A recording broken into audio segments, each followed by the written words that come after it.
हाँ, तो आज के क्लास में जो हम लोगों का डिस्कशन का सेक्शन है वो वेक्टर में पैरेललोग्राम लॉ तक लास्ट ईयर आप पढ़ चुके थे। उस पैरेललोग्राम लॉ के बेसिस पे आप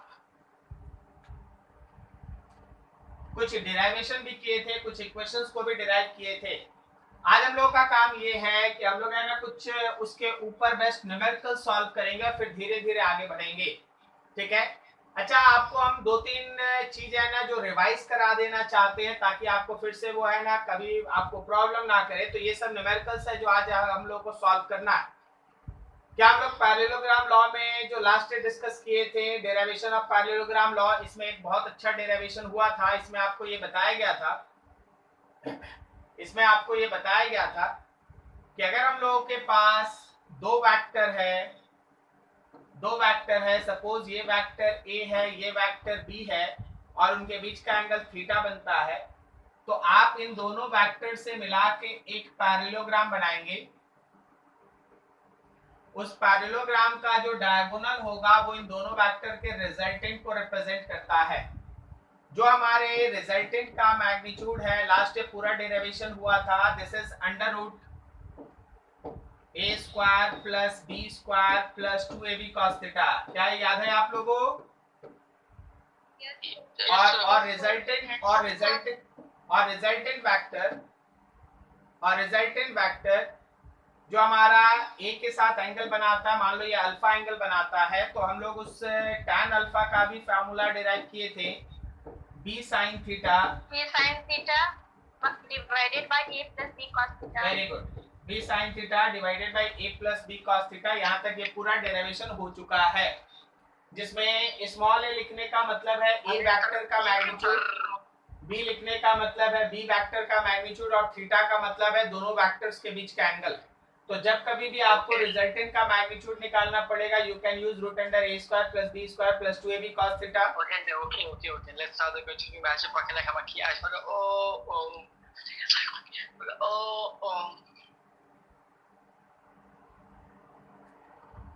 और जो आपका डायरेक्शन है वो tan alpha is equals to b sin theta by a plus b cos theta. b sin theta by a plus b cos theta ये आपके पास डायरेक्शन के लिए यूज होगा। ठीक है, तो थोड़ा सा आगे बढ़ते हैं हम लोग। यहाँ से मान लो जैसे आपके पास कोई एक न्यूमेरिकल है, तुम्हारे पास दो फोर्स है, two force P and Q are in the ratio P is to Q is 1:2।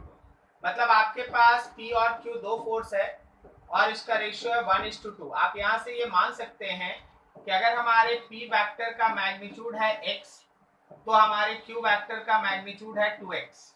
Okay, लिखा if the resultant is at an angle tan inverse this, resultant vector का एंगल P वेक्टर के साथ, question के हिसाब से देखो, मान लो जैसे हमारा रिजल्टेंट वेक्टर जो है, रिजल्टेंट वेक्टर यहाँ लिखा है, if resultant vector is at an angle tan inverse √3/2 to vector P, तो इसका मतलब ये है कि हमारे P वेक्टर के साथ रिजल्टेंट वेक्टर का जो एंगल आप ले रहे हैं वो एंगल अल्फा क्वेश्चन में मेंशन है tan इनवर्स √3/2।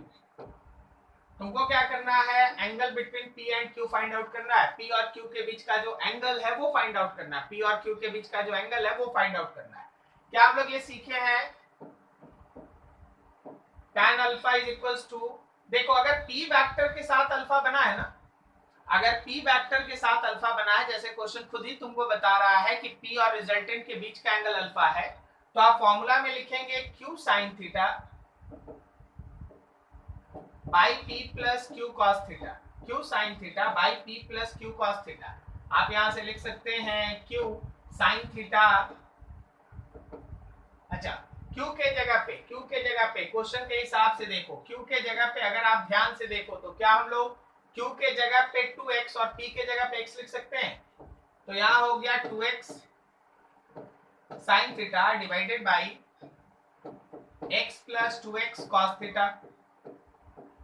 अब यहाँ देखिए tan अल्फा, अगर हमारा अल्फा tan इनवर्स √3/2, तो यहाँ से tan को लेफ्ट हैंड साइड में ले जाके मल्टीप्लाई करो, tan अल्फा की जगह पे √3/2 लिखें, तो हमारे पास डाटा देखो, डाटा एडजस्ट करो, यहाँ पे आप लिख देते हैं √3/2, ऊपर नीचे से x कॉमन लीजिए, कट जाएगा, आपके पास हो गया 2 sin theta divided by 1 plus 2 cos theta.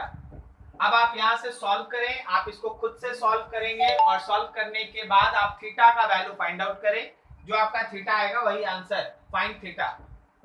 Theta आने का मतलब है angle between vectors, angle between vectors. तो इक्वेशंस जो आपको लास्ट में पढ़ाया गया, बस अगर वो फॉर्मूला याद है विथ रियल कॉन्सेप्ट जो आपको उस समय दिया गया था कि हाँ भाई एंगल ऐसे लेना है, ये तरीका है, ये सब आप आराम से सारे न्यूमेरिकल्स को सॉल्व आउट करते हैं। तो फिर से एक बार क्वेश्चन देख लीजिए, एक फोर्स P है, एक फोर्स Q है और उनका रेशियो 1:2 है, तो वहां से हम लोग ये डाटा सब लिखे। फिर लिखा है कि जो रिजल्टेंट वेक्टर है वो इतना एंगल फॉर्म करता है P के साथ, एक फिगर बना लिए, रिजल्टेंट और P के बीच का एंगल दिखा। तो आपको बताना है angle between P and Q, angle between P and Q, दो वेक्टर्स के बीच एंगल निकालना, मतलब आपको थीटा निकालना है। तो आपको जो लास्ट में फॉर्मूला बोला गया उस फॉर्मूला को आपको ध्यान रखना होगा और उसके बेसिस पे जैसे डाटा दिया था वो वैल्यू आप पुट करके सॉल्व करें, आपका आंसर आएगा। ठीक है, क्या किसी को डाउट? क्या आप में से हाँ ठीक, कहीं डाउट होगा बोलते रहिएगा, ठीक है। बस इक्वेशंस है ना, जो लास्ट में बैठे थे उनको डेरिवेशन पता है, और जो आज बैठे अगर आप वीडियो देखे होंगे तो आपको डेरिवेशन पता है, नहीं तो फिर आप मान के चलिए कि हाँ ये इक्वेशन आपको बनाया गया है। चलिए अगला क्वेश्चन पे ध्यान। आपके पास फोर्स है, एक का मैग्नीट्यूड 6 है, दूसरे का 4 है, acting on the body, which of the following can be resultant of the two forces. अब एक फोर्स है 6 न्यूटन का और एक फोर्स है 4 न्यूटन का। आपको बताना है A B C D E F G में कौन उसका रिजल्टेंट पॉसिबल हो सकता है और कौन नहीं हो सकता है। चलो जरा सोच के बताओ, क्या फर्स्ट वाला 11 न्यूटन इनका रिजल्टेंट हो सकता है? No sir. अच्छा, इनका रिजल्टेंट 6 और 4 का रिजल्टेंट कहां से कहां तक हो सकता है? तो हम लोग रिजल्टेंट का हाँ मैक्सिमम वैल्यू दोनों का एडिशन, कहने का मतलब 6 + 4 10, और इसी रिजल्टेंट का मिनिमम लास्ट हम लोग निकाल चुके हैं a - b। तो 6 में से 4 गया 2, आपका जो भी डाटा आपका 10 से लेके 2 के बीच होगा वो पॉसिबल है, अदरवाइज वो पॉसिबल नहीं है। तो 11 is not possible, 2 is possible, 10 is possible, 1 is not possible, 8 is possible, 0 is not possible, 7 is possible. Is this clear?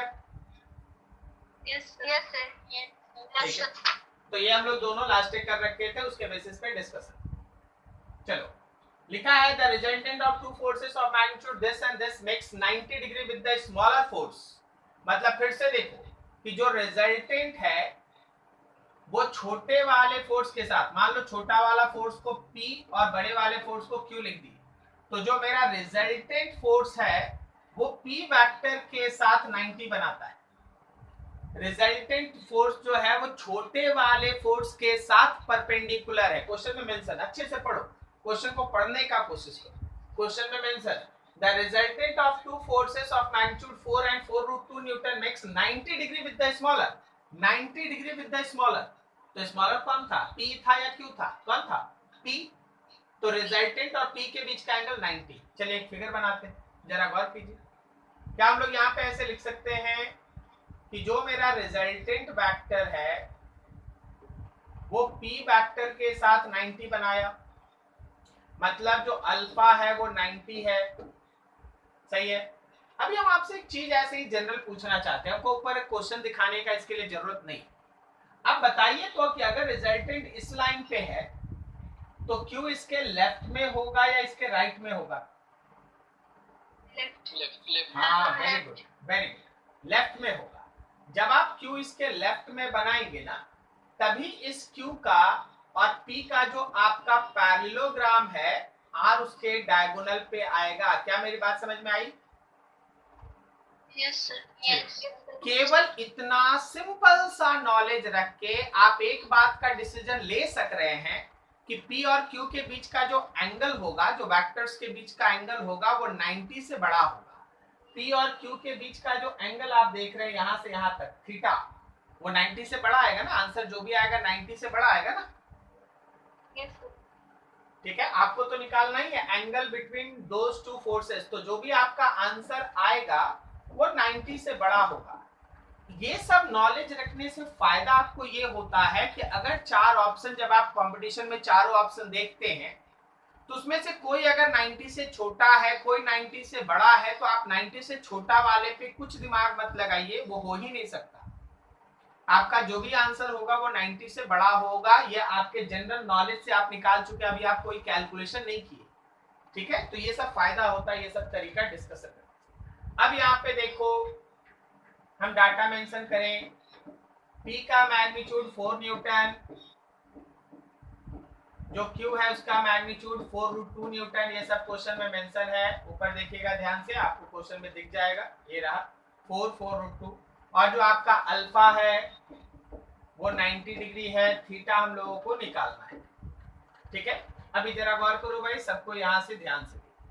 क्या आप लोग सबको लास्ट स्टेप पढ़ के गए थे, tan alpha is equals to, एक चीज पूछना चाहते हैं, क्या फॉर्मूला लिखोगे, क्या फॉर्मूला लिखोगे? देखो हम दो फॉर्मूला लिखेंगे, आपको डिसाइड करना होगा कि कौन सही कौन गलत है।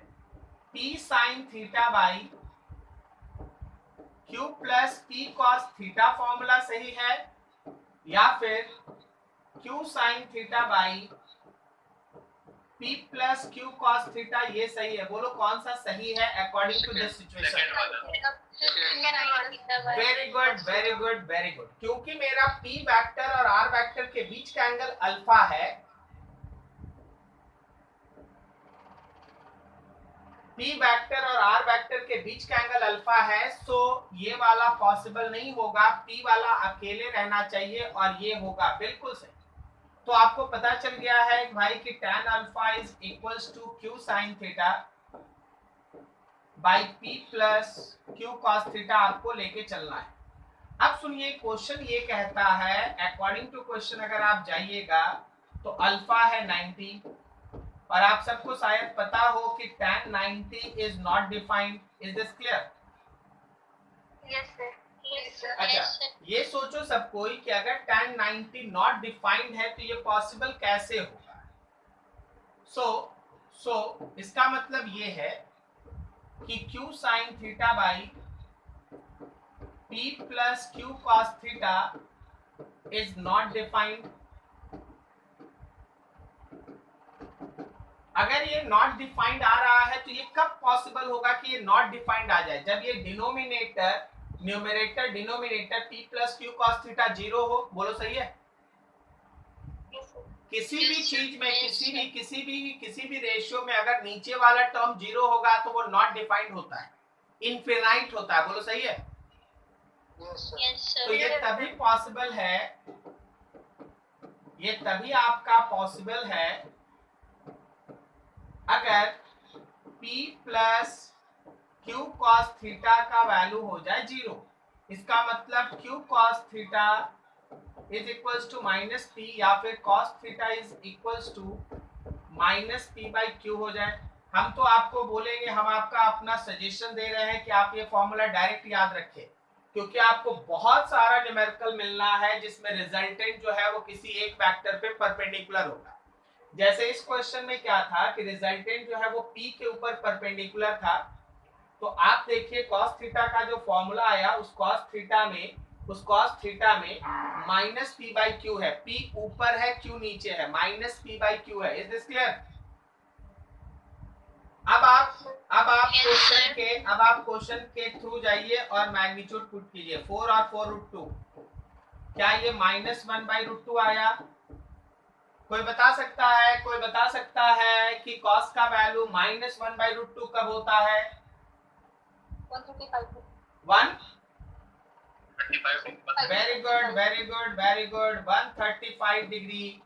cos कट गया, थीटा का वैल्यू हो गया 135 डिग्री। बोलो, हम लोग तो इतना कैलकुलेशन भी नहीं किए थे, फिर भी हम लोग को पता था कि उनके बीच का जो एंगल आएगा वो 90 से बड़ा होगा। बोलो सही है? और अभी हम लोग के पास उसका एग्जैक्ट वैल्यू भी आ गया कि that theta angle between vector should be equals to 135 degree. कहीं भी किसी को डाउट, हम थोड़ा छोटा कर देते हैं, पूरा प्रोसेस आप एक साथ दिमाग में रख लें। क्या आपको वो फॉन्ट दिखाई दे रहा है? जो हम लिखे हैं वो दिखाई दे रहा है? आप लोग को फॉन्ट दिखाई दे रहा है? Yes sir. Yes sir.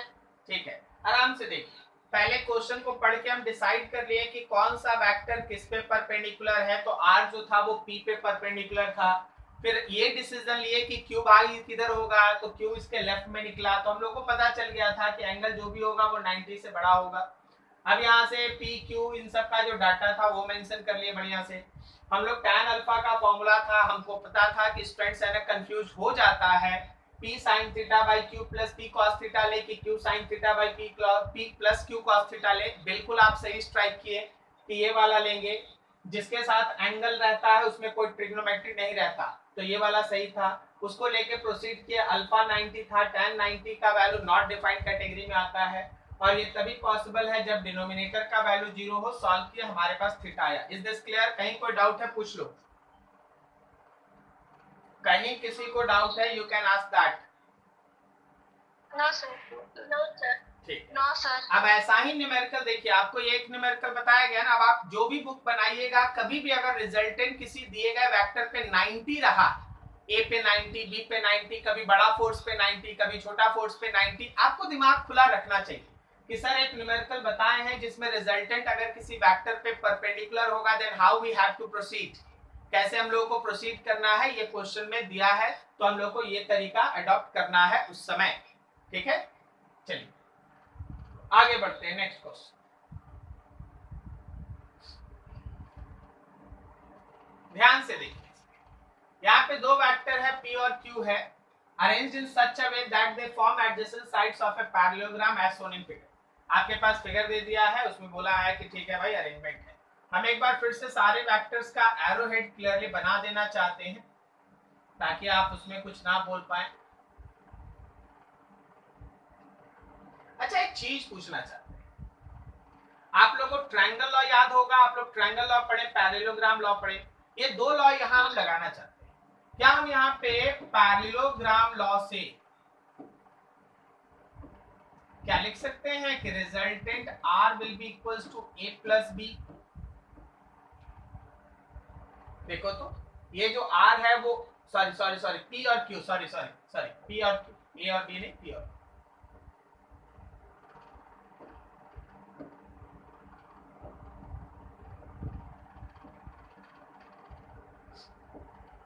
ठीक, ये वेक्टर p है और प्लस वेक्टर q, p और q। अच्छा, अब हम ट्रायंगल लॉ लगाने जा रहे हैं। देखो r निकाल लेंगे, s निकाल लेंगे, उसके बाद सब ऑप्शन चेक कर लेंगे कि कौन सही बैठता है। ठीक है, आपको बताना which of the following option have correct relation. अब लगाओ ट्रायंगल लॉ। आप लोग ट्रायंगल लॉ लगाएं। क्या आप देख रहे हैं p वेक्टर और s वेक्टर सेम ऑर्डर में है, तो ये दोनों का सम इसके बराबर होगा। बोलो, ट्रायंगल लॉ में पढ़े थे ना ये? Yes sir. ठीक है, तो दो वेक्टर जो सेम ऑर्डर में है, कौन दो वेक्टर सेम ऑर्डर में है? p और s। तो p vector plus s vector ये दोनों सेम ऑर्डर में है, इन दोनों का सम करेंगे तो q के बराबर होगा। इसका मतलब s vector is nothing else but simply q minus p। ठीक है, तो आपको r वेक्टर मिल गया p प्लस q, आपको s वेक्टर मिल गया q माइनस p। जरा गौर कीजिए, फर्स्ट वाला बोला है r और s को ऐड करो। चलो जरा देख लो, r और s को ऐड कर लो। अगर आप r और s को ऐड करते हैं, r vector plus s vector करते हैं, कर लीजिए ना, यहीं पे दोनों को ऐड कीजिएगा, p कट जाएगा, 2q ना आएगा। बोलिए सही है? लेकिन दिया है q। Yes sir. आवाज आ रही है मेरी सबको? Yes sir. लेकिन यहाँ a में दिया है q is equals to, a में दिया है q is equals to r plus s, जबकि वहां पे 2q है, तो ये गलत है। सही है। अगला देखो, r दिया है p प्लस q, ये रहा r equals to p plus q, सही है। फिर अगला देखो, s दिया है q माइनस p, s दिया है q माइनस p, ये भी सही है। चलो इसको भी चेक कर ले, इसको भी चेक कर ले। हम लोग r is equals to p plus s करेंगे। जरा गौर करना, एक बार p प्लस s कर लो। p में अगर आप s को ऐड कर रहे हैं तो p p है और s देखो ये तो q आ रहा है ना, देखो ना, इसमें अगर प्लस p कर लेंगे तो q आएगा ना, तो यहाँ तो r दिया है, तो ये गलत है ना। अरे नहीं समझे? Yes sir. यस सबको समझ में? देखो P में S को ऐड करेंगे, जब आप P में S को ऐड, इसको उधर ले जाइए ना यार, इसको उधर ले जाइए, P और S आएगा, Q के बराबर आएगा ना, लेकिन ये दिया P प्लस S R दिया, तो ये गलत है, तो आपको ऐसे चेक करना। चलिए अब हम चाहते ये हैं कि आप अगला क्वेश्चन खुद से बनाएं। यहाँ पे जो दो क्वेश्चन आपके सामने मेंशन है, लिखा है two vectors of magnitude 10 unit and 5 unit makes an angle 120, ये थीटा है दोनों के बीच, with each other. Find the magnitude and angle of the resultant with the vector of 10 unit. मतलब आपको रिजल्टेंट का मैग्नीट्यूड निकालना है और उसका एंगल निकालना है। चलो सॉल्व करो तो थोड़ा बनाओ जरा फटाफट, देखना चाहते हैं। यू हैव 2 मिनट्स, सॉल्व करो फटाफट।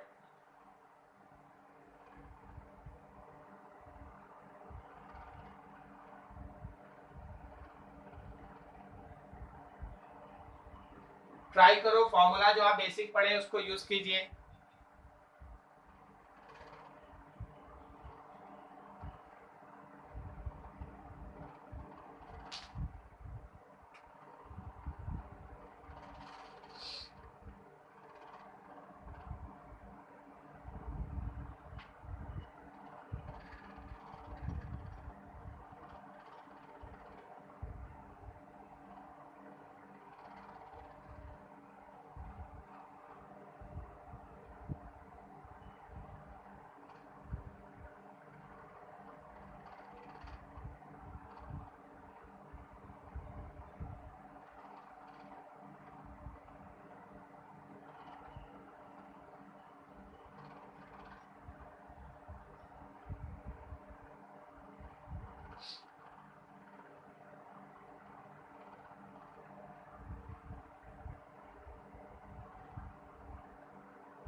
चलो फास्ट फास्ट जल्दी जल्दी बनाओ।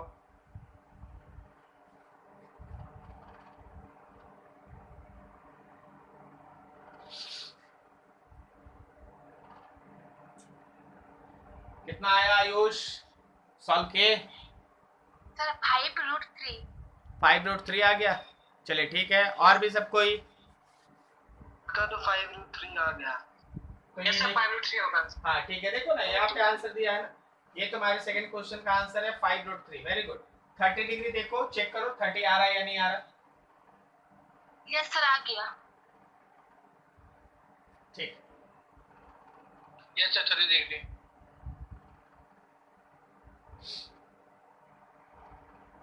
नेहा सॉल्व हो गया? Neha yes sir.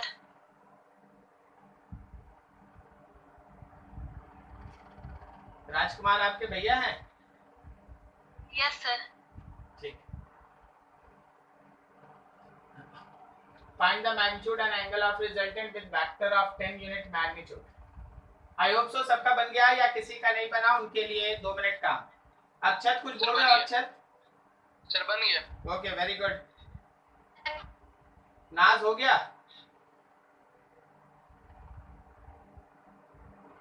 देखो मॉनिटरिंग ऐसे होता है ना कि उधर पढ़ा रहे होते हैं, इधर लैपटॉप में हमको दिख रहा होता है कि क्या चल रहा है, तो उसी हिसाब से हम बोल रहे होते हैं। ठीक है चल अच्छा बढ़िया, बहुत कोई ट्राई कर लिया, बहुत कुछ का बन गया, किसी किसी का प्रॉब्लम हो रहा है, चलो सबको लेके चलना है। तो हमारे पास 2 वेक्टर है, सपोज हम लोग क्वेश्चन नंबर 2 सॉल्व कर रहे हैं। हमारे पास ए वेक्टर का मैग्नीट्यूड है 10 और हमारे पास बी वेक्टर का मैग्नीट्यूड है 5। आपसे बोला गया दोनों के बीच का जो थीटा है, इन दोनों के बीच का जो एंगल है वो 120 डिग्री है। अच्छा भाई ठीक है 120, आपको रिजल्टेंट का मैग्नीट्यूड चाहिए, तो रिजल्टेंट के मैग्नीट्यूड के लिए सीधा सीधा हम लोग पैरेललोग्राम यूज कर रहे हैं, log a square plus B square plus 2ab cos theta. तो आपके पास ये रिजल्टेंट का वैल्यू हो गया रूट अंडर ए स्क्वायर में 10 का स्क्वायर, बी स्क्वायर में 5 का स्क्वायर प्लस 2 इंटू 10 इंटू 5 और साथ में cos 120। cos 120 का वैल्यू बोला जाए फटाफट, -1/2। -1/2। वेरी गुड, ये रहा आपके पास 100, यहाँ पे है 25, यहाँ पे है 2 इंटू 10 इंटू 5 और साथ में है -1/2। ये सॉल्व कर लो, इसको अच्छे से सॉल्व किया आप लोग, आ गया 5√3। यही आया ना आपका? Yes sir. ठीक है। और अब जब आप इसको डायरेक्शन में लाना चाहते हैं तो आपको निकालना है tan अल्फा। क्वेश्चन क्या बोला है, किसके साथ एंगल बोला है? बोला है 10 यूनिट के साथ एंगल। 10 आप किसको माने हैं? ए को माने हैं। तो फॉर्मूला बताइएगा आप लोग ध्यान से। ए है 10, हम लोग यहाँ पे लिखेंगे b sin theta by a plus b cos theta. बोलो सही है? Yes sir. Yes sir. Yes sir. तो b के जगह पे आप 5 लिख दिए, sin 120 हो गया भाई आपका। नीचे हो गया a के जगह पे 10 प्लस b के जगह पे 5,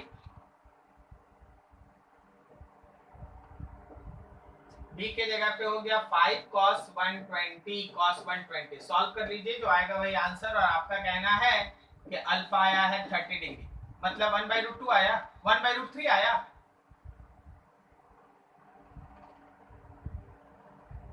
ठीक, सॉल्व कर लीजिएगा जो आएगा। तो ये तरीका है आपके पास जिसको आप यूज करते हैं। देख लो जी, किसी को कोई डाउट हो प्लीज आस्क। अगर कोई दिक्कत है तो आप पूछ सकते हैं, अदरवाइज आगे बढ़ेंगे।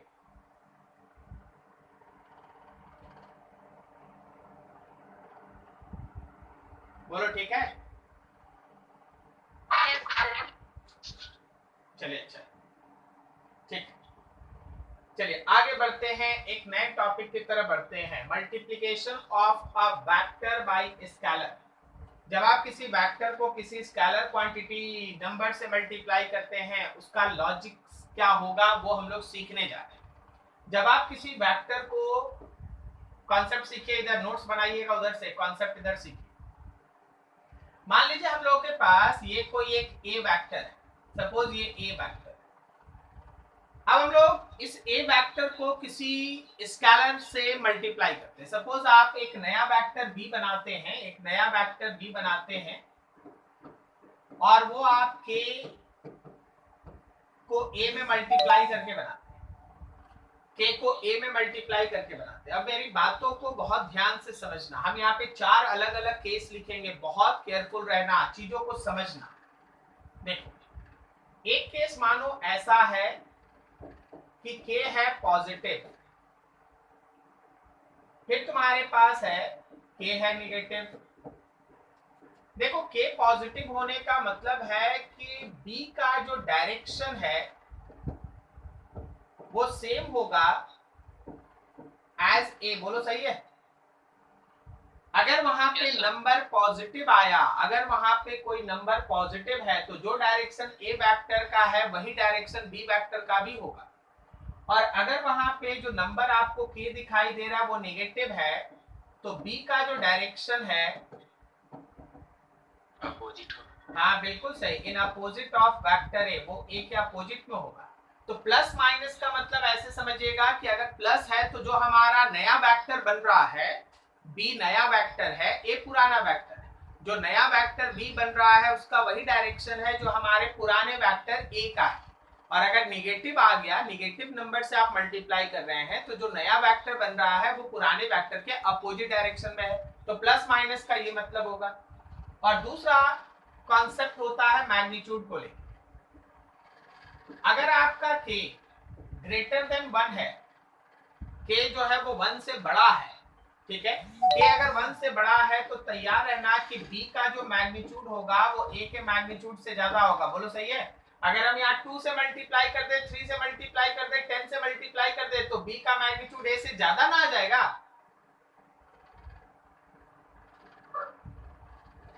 बोलो नहीं समझा? Yes sir. और अगर आपके के का वैल्यू लेस देन 1 है, के का वैल्यू अगर लेस देन 1 है, तो बी का जो मैग्नीट्यूड है वो ए के मैग्नीट्यूड से कम होगा। तो प्लस माइनस साइन का मतलब, और मैग्नीट्यूड में के ग्रेटर देन 1 और लेस देन 1 रहेगा, उसका मतलब आपके सामने है। चलिए, इतना बड़ा भी नहीं है जितना बड़ा आपको दिख रहा है। हम आपको दिखाते हैं ना, 2-4 डायग्राम बनाएंगे, सब क्लियर, एकदम क्लियर, पानी जैसा क्लियर। ठीक है, जरा गौर कीजिएगा, समझिएगा। मान लीजिए हम लोगों के पास ये है वेक्टर ए, ठीक है। अब अगर हम तुम्हारे सामने ऐसे लिख दें कि vector B is equals to 2a, तो क्या आपके बी का डायरेक्शन वही होगा जो ए का डायरेक्शन है? जो ए का डायरेक्शन है वही बी का डायरेक्शन है, लेकिन बी का जो मैग्नीट्यूड है वो ए के मैग्नीट्यूड का 2 टाइम्स है। Yes sir. ठीक, अच्छा मान लीजिए हम लोग के पास ये है कोई एक पी वेक्टर। अब हम आपको बोलते हैं कि देखो जी एक क्यू वेक्टर बनाओ जो -2p वेक्टर हो, तो बताओ p और q में मैग्नीट्यूड किसका बड़ा है? p और q में मैग्नीट्यूड किसका बड़ा है? q का मैग्नीट्यूड बड़ा है, q का मैग्नीट्यूड बड़ा है, p का दुगना है, p का दुगना है। डायरेक्शन किधर है? क्या p के डायरेक्शन में q वेक्टर है या उसके अपोजिट में है? अपोजिट में है। तो देखो ये है आपका वेक्टर q, p के अपोजिट में, लेकिन मैग्नीट्यूड इसका बड़ा। अगला देखो, थर्ड फिगर देखो। मान लो जैसे हम लोग के पास ये है वेक्टर m। अब हम आपको बोलेंगे कि देखो जी एक वेक्टर n बनाओ जो -12m हो, तो बोलो मैग्नीट्यूड किसका बड़ा? m का बड़ा या n का बड़ा? m का मैग्नीट्यूड बड़ा, m का मैग्नीट्यूड बड़ा। और उसका डायरेक्शन, n का डायरेक्शन किधर? m के सेम डायरेक्शन में या अपोजिट में? Opposite in direction. तो ये रहा तुम्हारे पास n वेक्टर, आधा मैग्नीट्यूड डायरेक्शन होगा m के अपोजिट में। m अगर ऊपर था तो n उसके अपोजिट में है, और डायरेक्शन में माइनस, ये डायरेक्शन बताया, मैग्नीट्यूड आधा है। क्या मेरी बात समझ में आई? Yes sir. ठीक है, जरा गौर कीजिएगा, हम आपको कुछ दिखाते।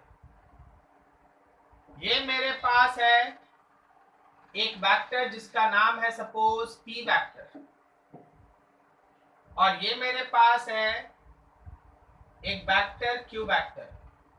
ठीक है, p है हम लोगों के पास x, और q है हम लोगों के पास x/4। बताओ वेक्टरली इसको कैसे लिखे? p is equals to dash q, कितना लिखे बोलो? यहाँ पे भरना है, यहाँ क्या भरेंगे? 1/4 अधूरा है, 1/4 अधूरा है, -1/4 भी अधूरा है, मतलब गलत है। एक्चुअली अधूरा क्या बोलना चाहिए? गलत।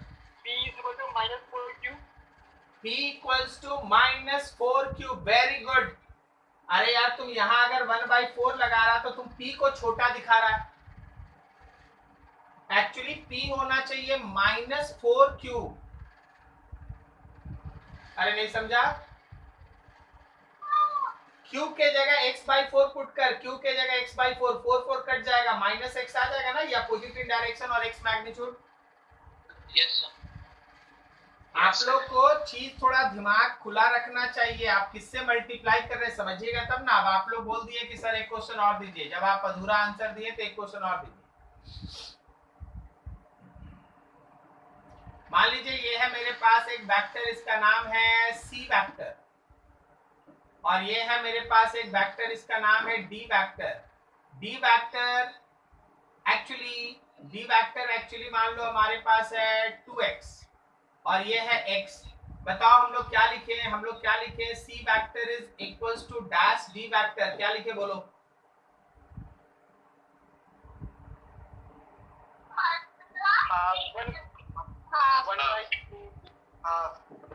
कितना लिख दें? 1/2 वेक्टर डी। सही है? Yes sir. क्या सबको मेरी बात समझ में आई? Yes sir. ठीक है, तो बस यही था कि वेक्टर को स्केलर से मल्टीप्लाई करने का मतलब क्या होता है। वेक्टर को जब आप स्केलर से मल्टीप्लाई करते हैं तो उस स्केलर का प्लस माइनस वेक्टर का डायरेक्शन डिसाइड करेगा। प्लस है तो जो नया वेक्टर है वो पुराने वेक्टर के साथ सेम डायरेक्शन में होगा, जो नया वेक्टर है वो पुराने वेक्टर के साथ सेम डायरेक्शन में होगा। और अगर माइनस है तो जो हम लोगों का नया वेक्टर है वो पुराने वेक्टर के साथ अपोजिट डायरेक्शन में होगा। अगर के ग्रेटर देन 1 है तो नए वेक्टर का मैग्नीट्यूड पुराने वेक्टर से ज्यादा होगा। अगर के लेस देन है तो नए वेक्टर का मैग्नीट्यूड पुराने वेक्टर के मैग्नीट्यूड से कम होगा। ठीक है, यही सब जब आप क्लास नोट्स बनाएंगे तो बहुत सारा मदद आप इधर से ले लीजिएगा। ये सब आपके सामने टर्म्स लिखा हुआ मिल जाएगा, कोई इशू नहीं, उधर भी है ना बहुत। सब्सट्रैक्शन ऑफ वेक्टर, वेक्टर का सब्सट्रैक्शन, पता है वेक्टर का सब्सट्रैक्शन करके कोई टॉपिक नहीं होता, वेक्टर का सब्सट्रैक्शन करके कोई नया टॉपिक नहीं होता। बी केयरफुल, एकदम आराम से समझते चलना, दिमाग शांत रखना। वेक्टर का सब्सट्रैक्शन करके कोई टॉपिक नहीं होता, हमेशा वेक्टर्स का एडिशन होता है। सर अगर सब्सट्रैक्शन होता नहीं है तो फिर पढ़ा क्या रहे हैं?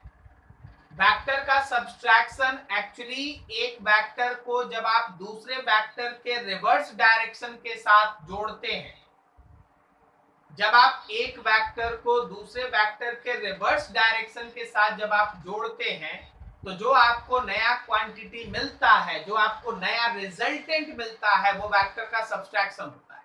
मुझे नहीं समझे, कुछ नहीं समझे आप, क्या क्या बोल गए, कुछ नहीं समझ में आया, जरा गौर करना, यहां ध्यान से देखना सब कोई।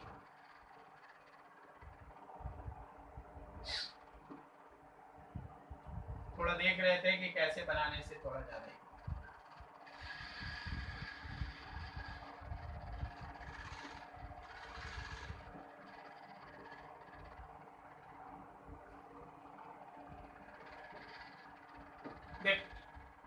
इस डायरेक्शन में है वेक्टर ए, इस डायरेक्शन में है वेक्टर बी, इन दोनों के बीच का एंगल है थीटा, आराम से समझते चलना, ठीक है। तो अभी तक जो आप पढ़े थे उस चीज को पकड़ के चलिए। तो ए और बी से बना लो एक पैरेललोग्राम, और इस पैरेललोग्राम का जो डायगोनल है वो हमारे वेक्टर का ए का एडिशन बी के साथ है। यहां तक तो किसी को कोई डाउट नहीं है ना भाई? No sir. ठीक, अब आप क्या करें, जो भी वेक्टर ऊपर है उसको 180 घुमा दीजिए, मैग्नीट्यूड सेम रखिए, 180 घुमा दीजिए। तो जब आप बी को 180 डिग्री घुमाइएगा, मैग्नीट्यूड सेम रखिएगा, 180 केवल घुमा दीजिएगा, तो क्या ये माइनस बी के नाम से जाना जाएगा? Yes sir. अब आप इस माइनस बी और ए को आप लीजिए, माइनस बी और ए को लीजिए और एक पैरेललोग्राम बनाइए, इस ए को और माइनस बी को। तो इसका जो डायगोनल होगा वो क्या मेरे वेक्टर ए का एडिशन माइनस ऑफ बी के साथ दिखाएगा? यस। तो क्या हम लोग ये प्लस हटा के ब्रैकेट खोल देंगे तो ये ए माइनस बी होगा? Yes sir. This is called subtraction between vector. और बस इसी चीज को हम आपके सामने बोल रहे हैं। जब आप किसी एक वेक्टर को दूसरे वेक्टर के रिवर्स डायरेक्शन के साथ ऐड करते हैं, ए को जब आप बी के रिवर्स डायरेक्शन के साथ ऐड करते हैं, ए को जब आप बी के रिवर्स डायरेक्शन के साथ ऐड करते हैं, तो याद रखना आपको मिलता है ए माइनस बी, मतलब दो वेक्टर के बीच का सब्सट्रैक्शन। क्या मेरा कॉन्सेप्ट आप तक पहुंचा? दिमाग में गया हम क्या बोलना चाह रहे हैं आपको? यस ठीक है, यस। तो जरा देखो और चीजों को थोड़ा समझने का और बेसिक तरीके से कोशिश करो, थोड़ा समझो यहाँ पे चीज को। अभी देखो ए और बी के बीच का एंगल है थीटा, लेकिन ए और माइनस बी के बीच का एंगल है पाई माइनस थीटा। बोलो हाँ या ना? Yes sir. ठीक है, यहां से देखिए, समझिएगा ध्यान से। हम यहाँ पे दो तरह के रिजल्टेंट के बारे में बात कर रहे हैं। पहले हम लोग बात कर रहे हैं एडिशन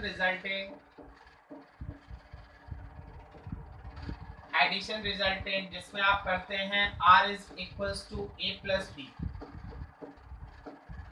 तो अकॉर्डिंग टू पैरेललोग्राम जब आप एडिशन रिजल्टेंट का वैल्यू निकालते हैं, जिसमें आप A प्लस बी का एडिशन करके उसका मैग्नीट्यूड निकाल रहे हैं, तो आपका वैल्यू होता है रूट अंडर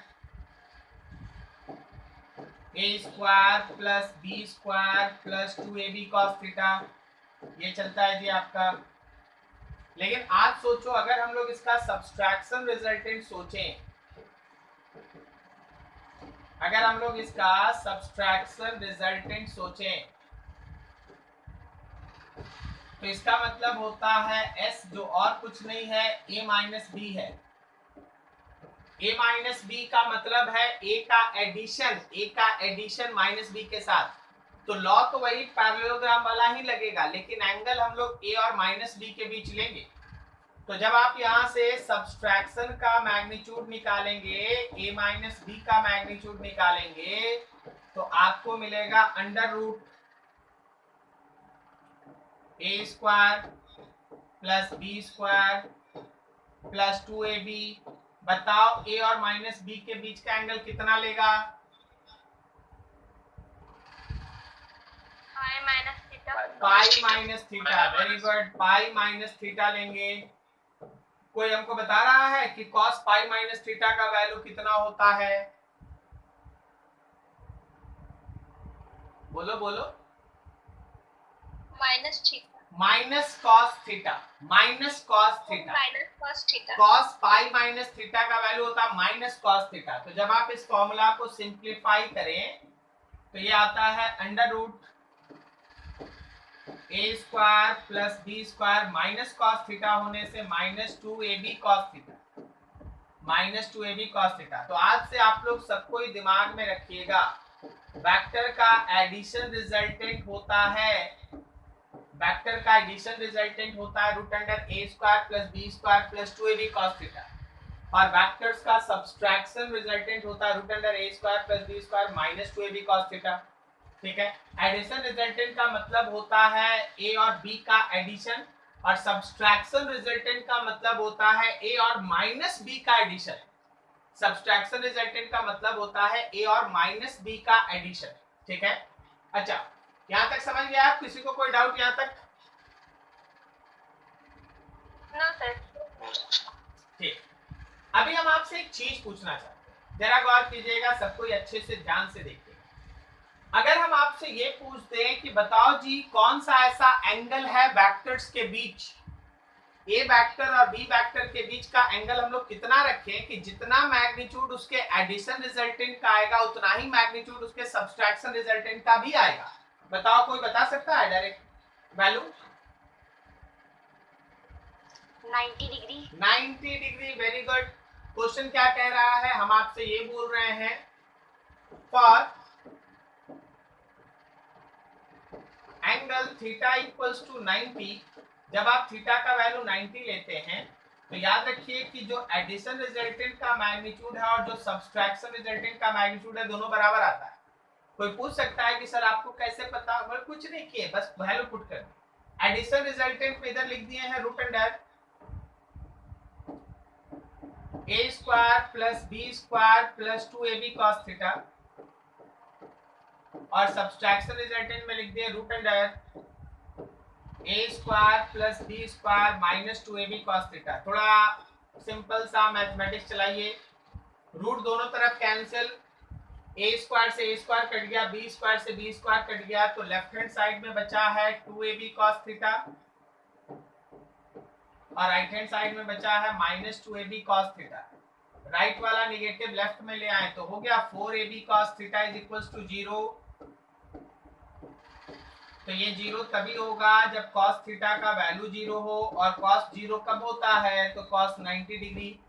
इसका मतलब थीटा का वैल्यू 90 अगर होगा तो जितना एडिशन रिजल्टेंट होगा root under a square plus B square, उतना ही सब्सट्रैक्शन रिजल्टेंट भी होगा root under a square plus B square. देखिए ना जी, इतना बड़ा बात क्या, cos 90 पुट कीजिए, ये खत्म हो गया, cos 90 पुट कीजिए, ये खत्म हो गया, दोनों हो गया root under a square plus B square, दोनों हो गया root under a square plus B square. क्या मेरी बात समझ में आई? Yes sir. Yes sir. तो जब भी हमारा वेक्टर का सब्सट्रैक्शन कोई आपसे बात करे तो आपको हर चीज इस तरीके से प्रोसीड करना है। This is called subtraction between vector. दो वेक्टर के बीच का सब्सट्रैक्शन कोई अलग दुनिया का बात नहीं, ये एक्चुअली एक वेक्टर का दूसरे वेक्टर के रिवर्स डायरेक्शन के साथ एडिशन ही होता है। एक वेक्टर का दूसरे वेक्टर के रिवर्स डायरेक्शन के साथ एडिशन होता है, इसी को दो वेक्टर के बीच का सब्सट्रैक्शन कहते हैं। ठीक है, चलिए बढ़िया है। अच्छा एक चीज और, अभी अगर हम तुमसे ये कह दे कि बताओ भाई सब्सट्रैक्शन वाला रिजल्टेंट का डायरेक्शन, जो हमारा सब्सट्रैक्शन रिजल्टेंट आया उसका डायरेक्शन बताओ। मान लो वो ए के साथ अल्फा बनाता है, सपोज वो ए के साथ अल्फा बनाता है, तो अगर आपको सब्सट्रैक्शन रिजल्टेंट का डायरेक्शन चाहिए,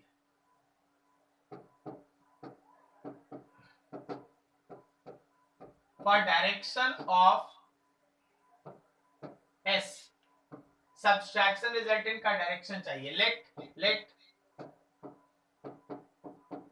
alpha is angle between vector A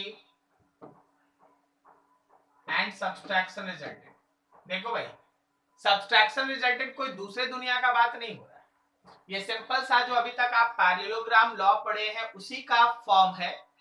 पहले जहां ए और बी के बीच आप बात करते थे, अभी आप ए और माइनस बी के बीच बात करते हैं, आप ए और माइनस बी के बीच बात करते हैं, बस यही बदल जाता माइनस बी, और कुछ नहीं हो जाता। माइनस का भी मतलब यहाँ केवल डायरेक्शन है, मैग्नीट्यूड से कोई मतलब नहीं। सो इस बार भी हम लोग कॉन्सेप्ट में उसी tan अल्फा को लेंगे, tan अल्फा को लेंगे। यहाँ एंगल ए के साथ बना है ना, तो हम लोग ऊपर लिखेंगे b sin थीटा और नीचे लिखेंगे a plus B cos theta. बोलो सही है? Yes sir. बस आपको ध्यान देना चाहिए कि हम बोले हैं थीटा लेकिन हम लिखे नहीं है थीटा, हम बोले हैं थीटा लेकिन हम यहाँ कुछ लिखे नहीं है। आप देख लीजिए हम छोड़ दिए जगह। आप बताइए वहां क्या लिखा जाए, क्या वहां a और माइनस बी के बीच का एंगल लिखा जाए पाई माइनस थीटा? Yes sir. बस हो गया काम।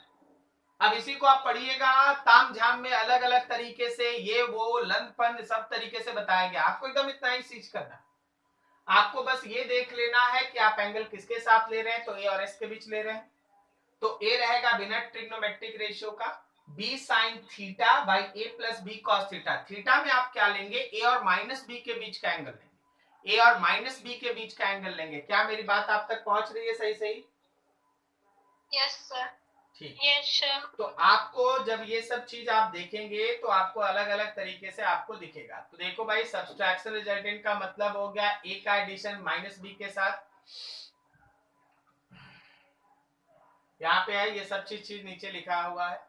अब आप यहाँ पे देखेंगे आपके पास सब्सट्रैक्शन रिजल्टेंट का ये रहा मैग्नीट्यूड, एस का मैग्नीट्यूड है ये root under a square plus B square minus 2ab cos theta, और ये रहा उसका tan alpha b sin pi minus theta a plus b cos pi minus theta. आप इसको सिंप्लीफाई करके यहाँ एक माइनस साइन आएगा, लिख सकते हैं, नहीं तो आप इसको याद रखिए समय पे बना लीजिए। ठीक है, this is all about subtraction between vector. चलो जरा इस क्वेश्चन को सॉल्व करो, तुम्हारा काम है, इसको बनाना है, सॉल्व करो इसको।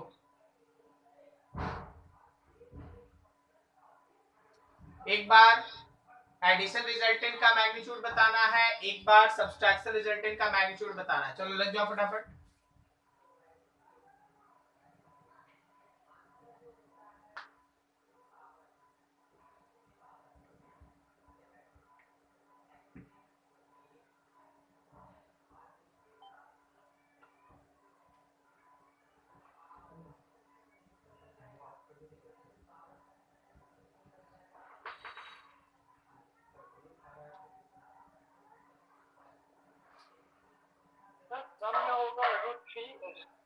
क्या बोले? सम में √2√3 और डिफरेंस में √2।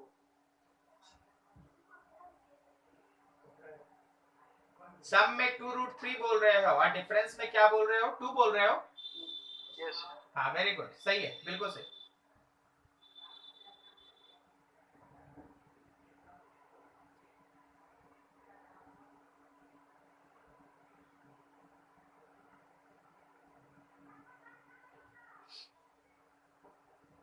क्या सबका आया इतना देर? Yes sir. Yes sir. ठीक है ठीक है, और कुछ बोलो किसी का ऐसा जो नहीं बना? देवांश, देवांश,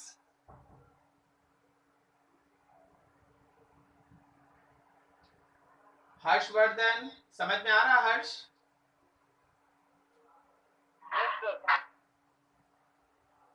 ठीक है, देवांश कुछ बोले नहीं।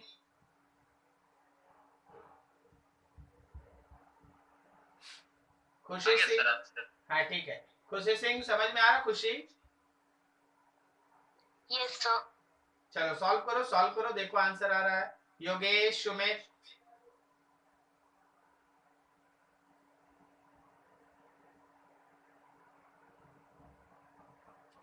शांतनु, समझ में आ रहा? Shantanu yes sir. सॉल्व कर रहे हो? आया आंसर अभी? 2 एंड यस सर, आ गया। 2√3 एंड 2। अच्छा सबका आ गया या बता दें? चलिए बता दें। हाँ, तो सम वाले के लिए क्या करना है ना, एडिशन रिजल्टेंट की तरह सोचना है। Root under 2 square 2 square 2 into 2 into cos 60, इसको लेना है। सॉल्व कर लीजिएगा आप, जब सही सही बनाइएगा तो √3 टाइम्स ऑफ 2 आएगा आंसर। और जब आप सब्सट्रैक्शन रिजल्टेंट लिखेगा तो लिखेगा root under r square plus 2 square आप लिखेंगे यहाँ पे 2 स्क्वायर माइनस 2 cos 60। आराम से सॉल्व कर लो, ये सॉल्व करोगे तो 2 आएगा। ठीक है, तो एकदम इजी क्वेश्चन है और आपको है ना आसान चीज है ना, अभी आपको मिल रहा है। आगे जाके देखते हैं कहानी क्या होता है। चलिए ये सॉल्व कीजिए, आपको खुद बनाना है। हाँ बोलो ना सर। ये अभी जो हम लोग क्वेश्चन सॉल्व किए ना, हाँ तो मैं आप जो कल एक फार्मूला बताए थे ना, एकदम बिल्कुल 100% आप लगा सकते हैं, कोई इशू नहीं। यस सर, वही एकदम उसी से वैसे ही बनाए थे। हम तो बिल्कुल यही चाहते हैं कि आप इतना लिखेंगे क्यों, जब आपको मालूम है कि इक्वल मैग्नीट्यूड और एंगल 60 है तो आप एक बार में बोलिए ना √3 टाइम्स। Yes sir. और पता है दूसरा वाला भी हम बनाते नहीं। अच्छा अगर मेरे ये दो वेक्टर्स के बीच 60 है तो क्या उसके डिफरेंस के बीच 120 है? Yes sir. तो क्या उस 120 के कारण वो इक्वल मैग्नीट्यूड का नहीं आएगा?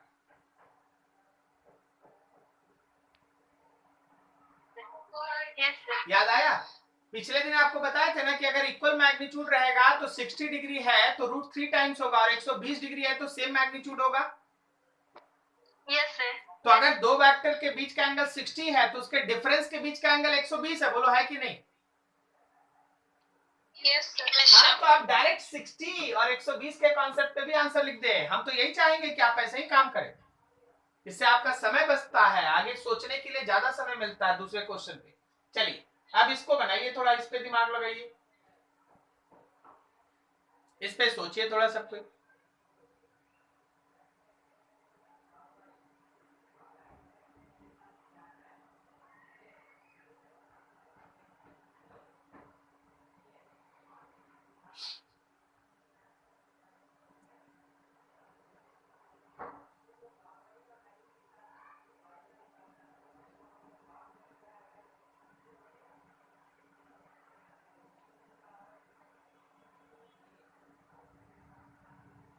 चलो दिमाग दौड़ाओ फटाफट, जल्दी करो।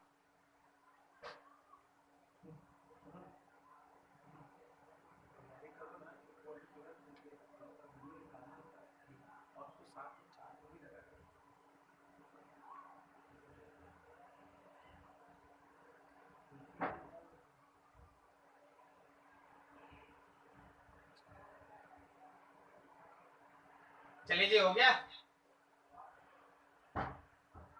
चलिए इसको देख लेते हैं हम लोग।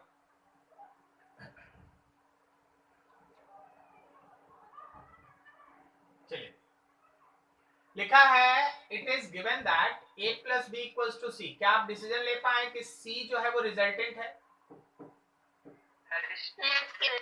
और लिखा है a और b परपेंडिकुलर, मतलब वेक्टर्स के बीच का एंगल 90 है। सर 45।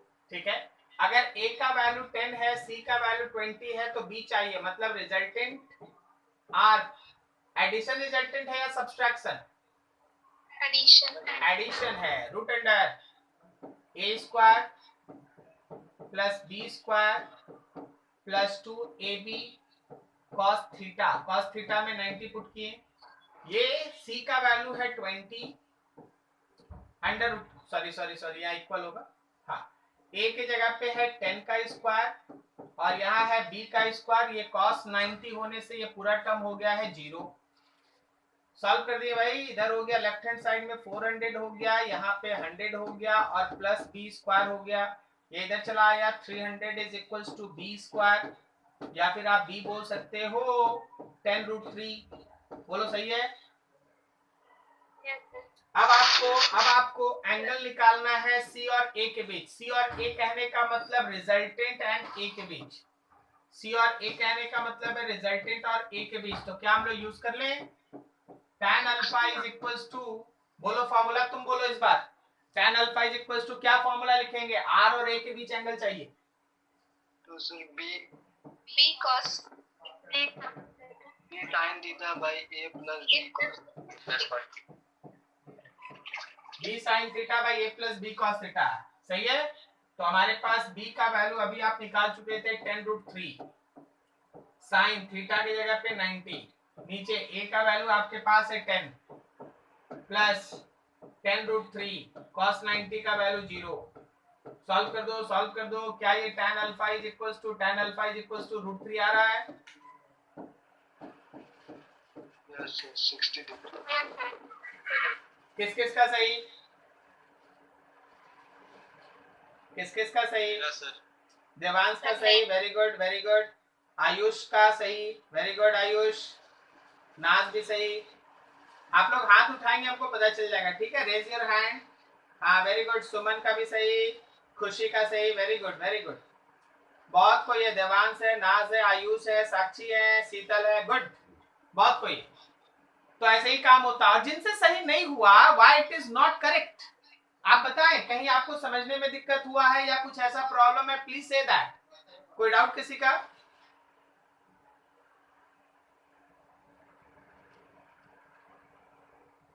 क्या आप में से किसी को कोई डाउट है तो आप बोल सकते हैं ना, अगर डाउट नहीं है तो चलो आगे बढ़ते, ठीक है। चलो एक क्वेश्चन और कर लेते हैं, फिर आपको अगले बैच के लिए तैयार भी होना है।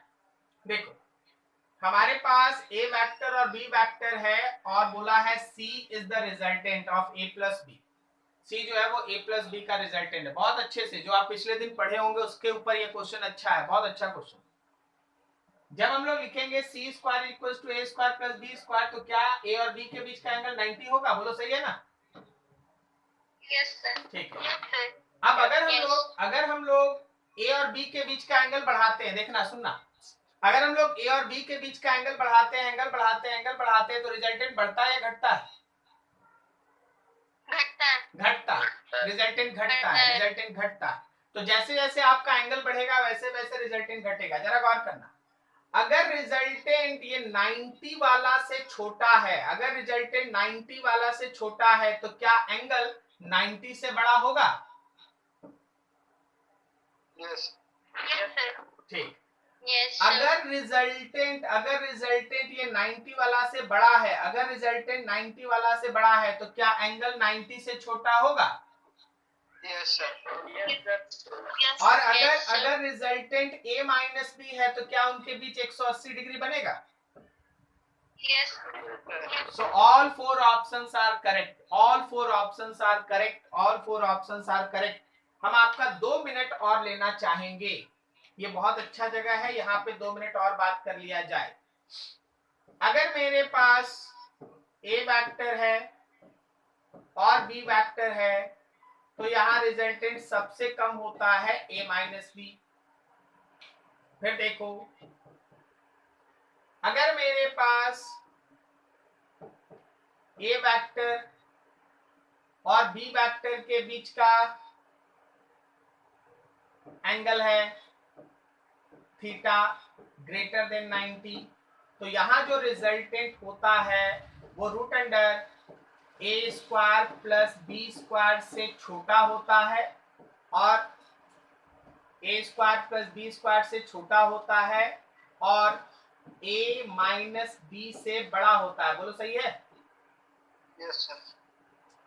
Yes, sir. फिर थर्ड देखो, अगर इन दोनों के बीच का एंगल एग्जैक्टली, यहाँ ए लिखना होगा, हाँ थोड़ा सा मिसरीड हो गया, यहाँ ए।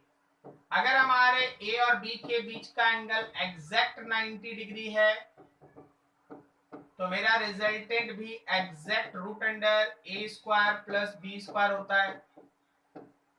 फोर्थ फिगर देखो, अगर मेरे ए वेक्टर और बी वेक्टर के बीच का जो थीटा है वो 90 से छोटा हो तो वैसे केस में रिजल्टेंट जो है वो root under a square plus B square से बड़ा होगा, लेकिन ए प्लस बी से छोटा होगा। बोलो सही है। और जब हमारे पास ये दोनों वेक्टर एक ही डायरेक्शन में होता है तो रिजल्टेंट का वैल्यू सबसे बड़ा होता है and that resultant is A plus B. क्या तुमको मेरी हर बात समझ में आई यहाँ पर? Yes sir. Yes sir. बस इसी कॉन्सेप्ट के ऊपर ये आपका न्यूमेरिकल था और ये हम लोग पहले भी कर रखे हैं सारा कुछ, ठीक है। चलो नेक्स्ट डे से आगे स्टार्ट करेंगे यूनिट वेक्टर पे। अगले दिन से यूनिट वेक्टर हम लोग पढ़ेंगे। यहां तक किसी को कोई डाउट?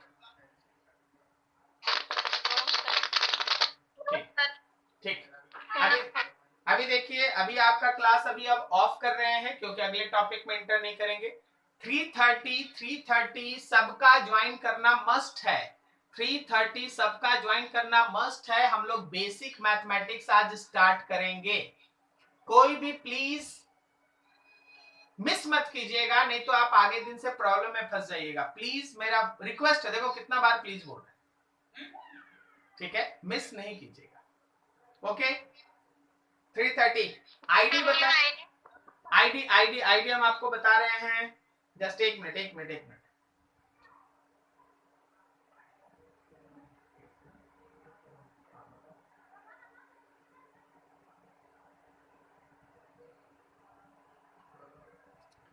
मिनट, आप आईडी और पासवर्ड दोनों लिख लेंगे।